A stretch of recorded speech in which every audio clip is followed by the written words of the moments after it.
Do you feel like time is flying by these days? If you don't feel that way at all, you're probably still in your late teens at most. The things I write may not resonate deeply with teenagers. But one day, as time continues to flow, you too will need to reflect on what I'm saying. Aging is something no one can escape.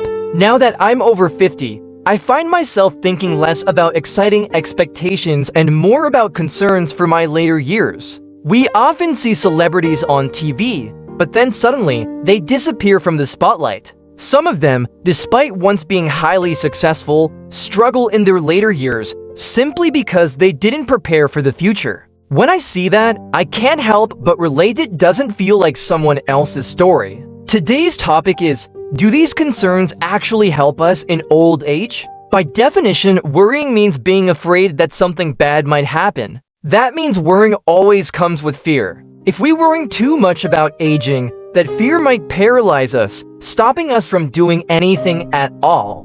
Would it be good to have the boldness of youth even in our 50s? Not necessarily. Once we've passed life's turning point, trying to erase or ignore fear by acting like we're still in our 20s or 30s might seem cool. But that kind of attitude is more suited for the younger years when we're full of energy. So, what am I going to do? When worrying and fear build up, I'll try to escape those thoughts. The more you dwell on something, the deeper it gets ingrained in your brain. Think about this. Imagine you invested $10,000 in stocks on January 2nd. A month later, the market soared, and by February 10th, your investment grew to $25,000. You thought, I'll wait until it reaches $30,000 and cash out. But suddenly, the global economy took a downturn and your $25,000 vanished. Now, you're left with $9,900, a $100 loss. Would you think it's just a 1% loss from my initial investment? No big deal. No. No one would think that way. You'd be stuck remembering the moment your investment peaked at $25,000.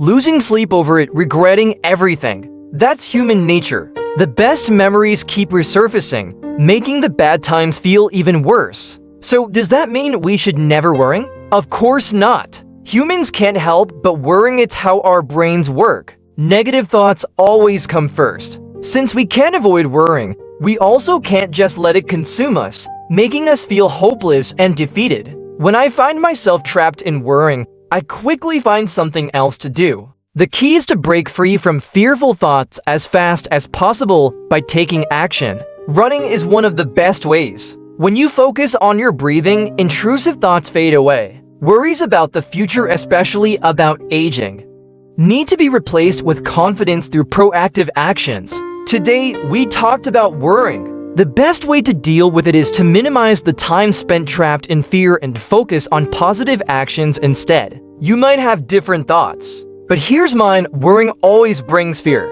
Too much of it can make us powerless. So, what should we do? Whenever I feel overwhelmed by worrying, I take action. A 30-minute walk on my way to work clears my head. That's why the best way to reduce worrying is through movement. Listening to healing music, reading a book, exercising, cooking, anything works. The less time we spend dwelling on worrying, the more positive our outcomes will be. So next time you feel trapped by worrying, don't just stand still. Start with a small action. That's the first step to turning fear into confidence. Taking action might just be the only way to escape the quicksand of worrying. After all, everything in life is shaped by how we choose to perceive it. If we think and act positively, chances are the outcome will be positive too. Wow, time has flown by. Great job today, everyone.